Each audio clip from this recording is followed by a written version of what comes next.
Aquarius, and I just wanted to give you a quick heads up on some of the more tricky astrological alignments coming up in the next couple of days. As always, I'm going to give you a minute to whoever's going to catch it live to just have the opportunity to watch this live.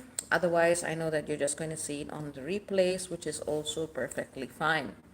Now, I know, typically speaking, not that I ever do anything typically, but typically speaking, you would expect to have some kind of a yearly overview and so on and so forth. But I wanted to do that, but then Spirit basically guided me to go, well, let a couple of things finish in January 1st before you go ahead and do that. And I've been looking at the energy of January, and I can understand why I got that warning. But there are things to look forward to in 2023. Definitely, definitely. There are absolutely things to look forward to. We just need to get past a couple of hurdles first. I mean, two of the major things that we can look forward to are of course Pluto kind of venturing into Aquarius. It's not going to settle there yet, but it's going to venture into Aquarius. We're also going to be seeing the shifting of the nodes into Aries and Libra. Personally, I see this as positive things that we can and should be looking forwards to. But before we can enjoy any of that, we still need to get past the next couple of days. Now, we just had a did all a yod or a finger of fate with Thereus and the great attractor. So, we've already been triggered to. Predation doesn't always necessarily mean a stalker. It can simply mean a misallocation or misappropriation of your time, your energy, your effort, your funds, basically, and differently.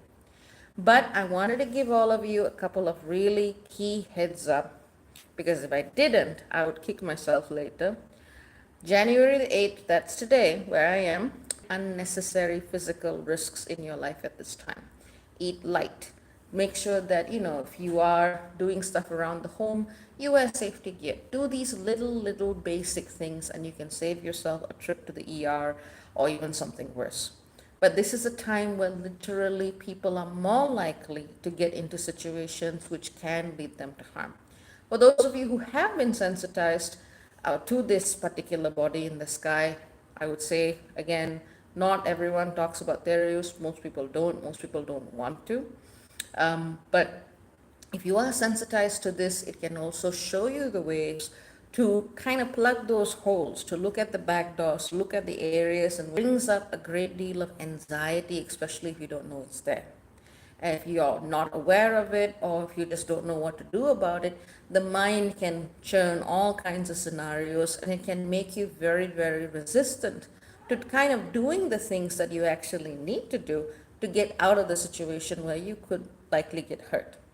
Now, if you do have anything near 17 degrees of Taurus, and all of us do because Uranus is quite nearby the position, this turns into a grand Earth trine.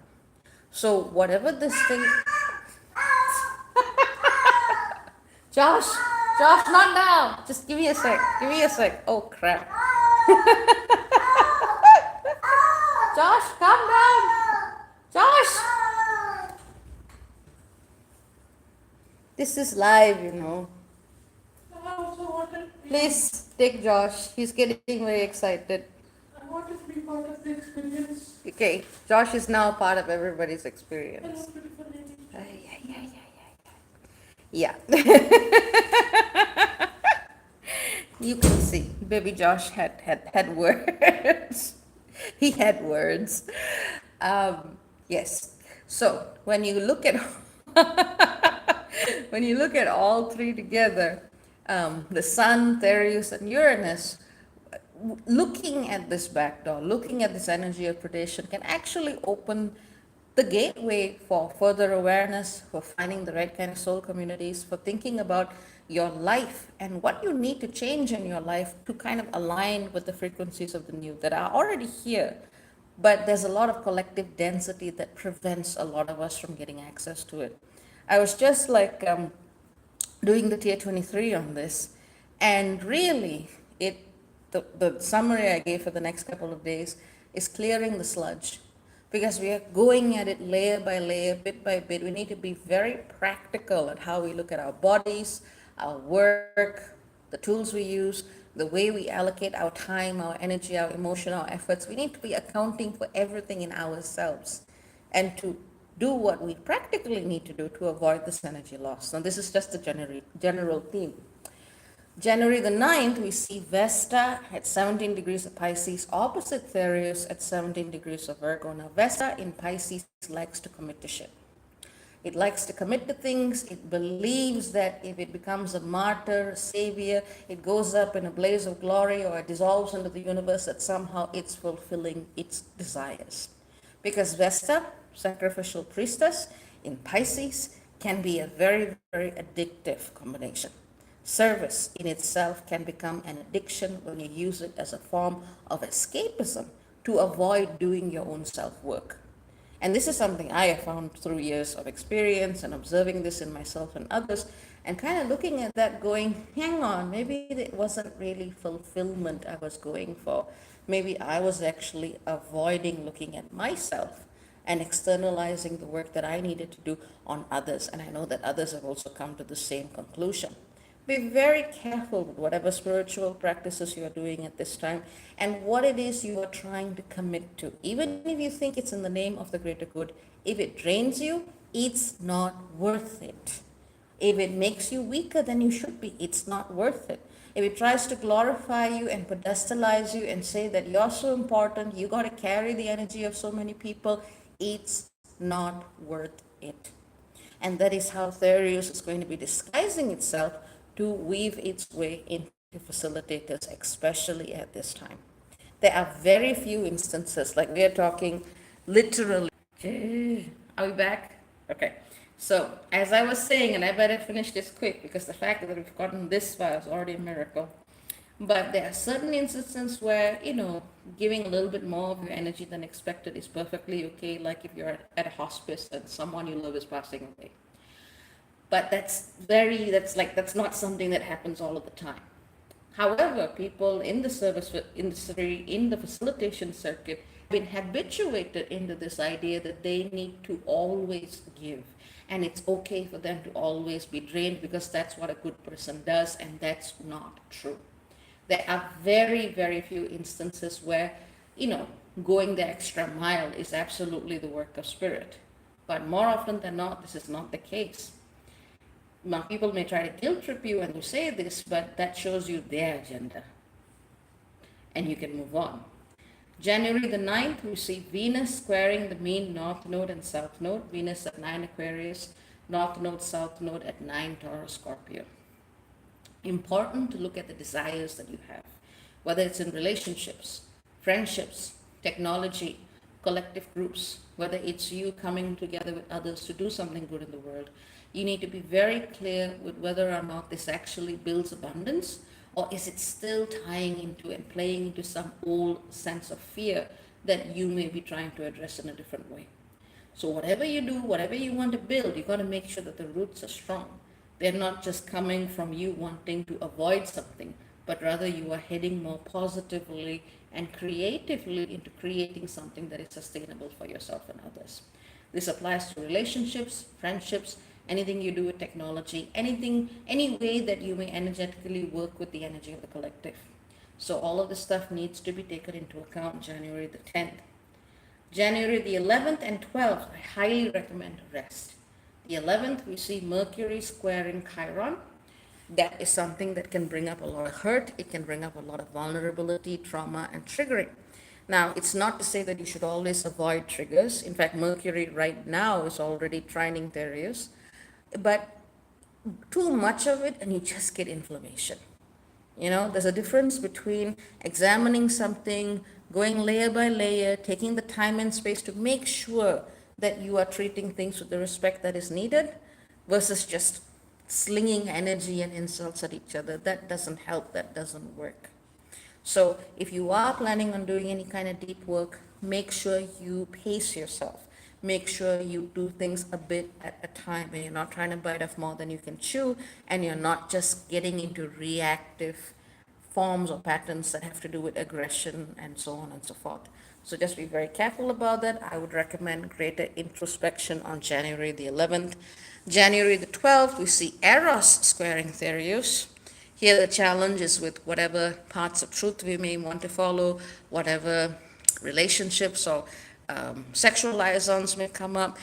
Something may be sparkling at you and just kind of trying to look like the most wonderful or the most beautiful thing. And if that shows up in your field, you really need to ask yourself, what are you letting in by making that choice? So similar themes with Thereus, you just got to make sure, don't jump the gun. Look, study, examine, ask the questions before jumping. Because it's Eros, people try to romanticize Eros, saying, yes, it's the deep desire, it's karmic impulses, and that's so wonderful. And honestly, I have done well by not romanticizing anything in astrology. And that has given me a far more accurate read than a lot of other people who tend to romanticize Eros. Do not look at this as something that is going to give you the fulfillment that you crave. Look at this as an invitation to discern. Sometimes a leap into the unknown will take you exactly where you want to be. And other times it just takes you on, going around the merry-go-round and finding yourself drinking the same old karmic fluids from shiny new bottles. So it really, really depends on the choice you're making and how much discernment you're putting into that choice. So no matter who it is or what it is, what truth they promise, what fulfillment they promise, just be aware of the shiny, shiny hooks that Eros can bring, and be aware of how Thereus is going to capitalize on the puncture wound that that hook may create in your field. January the 12th, we see Mars stationing direct at 8 degrees of Gemini. This is a good thing. The end of Mars retrograde allows us to eventually move forward at the pace that we can, to make our dreams concrete, to manifest our desires into reality. We need Mars's help, but Mars is still going to need a little bit of time to wake up. But as it is stationing direct, there can be a lot of irritability that's flying about, which is why I said January 11th and 12th, take it easy, take it light, do not commit to anything big. We also see on January 12th, Nessus, the abuser, squaring the great attractor at 14 degrees of Sagittarius. Now, there's a lot of activation with Nessus in the skies. I'm not going to go into all of the details, but there is a greater need for spiritual and psychic protection, especially if you do spiritual facilitation, especially if you work in the dream realms, or even if you're just someone who wakes up from sleep and wonders, why didn't I feel rested? Why do I feel even more tired? Where the heck have I been? So, if this applies to you or your loved ones, try some protective crystals like celestite, selenite, aquamarine. Call on whichever guides you find protective, and make sure that you have a little bit more peace as you are sleeping, because you are processing a lot and you are also very vulnerable as you are sleeping, generally speaking. You may also want to look into proper directions as per feng shui as to where you want to move your bed, or just follow your intuition. Sometimes it's a case of changing a room, sometimes it's a case of changing a direction of your pillow, and sometimes it's literally a case of, so you decided to have a house, on a piece of land where lots of people are murdered and you can't sleep well at night. Sometimes it is that extreme, but that is, tends to be the exception rather than the rule. But all of this put together, there's a couple important things that needed to be said. Now you can't unknow unless you try really hard and, I don't know, get a lobotomy or something, which I don't recommend. But now you have information. So that is what I wanted to share. I'm hoping my health picks up this year so that I can do more videos again. It has been very frustrating not being able to work as often as I can or could in the past, but slow, clearing the sludge, getting back into work one day at a time, bit by bit, piecemeal. I do not preach what I would not do. So, anywho, let's have a look at the comments and let's see what's coming up. A bunch of hellos. Hello, Magneto. Hello, Dusana. Hello, Hearts Unite. Hello, Tiraf. Hello, Medea. Hi, sister. Nice to see you. Hello, we are the ones. Lots of love to Josh. Yes, yes. And hello, fam. Hi, N Black. Nice to see you. So I hope this is useful information. Take it, digest it, make sure you and your loved ones are not jumping the gun over the next few days. It is not going to be worth it. Even if something comes down from the sky and says, this is the road you want, I would say, please look at where it came from. Question the frequency, question the energy, and see which parts of your own ego such illusions may be appealing to get you to give over your energy at this time. So that's about it. Any questions? I'm waiting for any questions, otherwise I can sign off, making this video relatively nice, short, and snappy. Okay. Okay, Hearts Unite says thank you. You're most welcome. Tiraf says thank you so much. I'm usually not up this late and didn't want to sleep yet. Gotta thank the part of you that kept you up. So, yep, that's a wrap. Just heads up and stay safe, everyone. Take care. Many blessings. Ciao, ciao for now. Bye bye.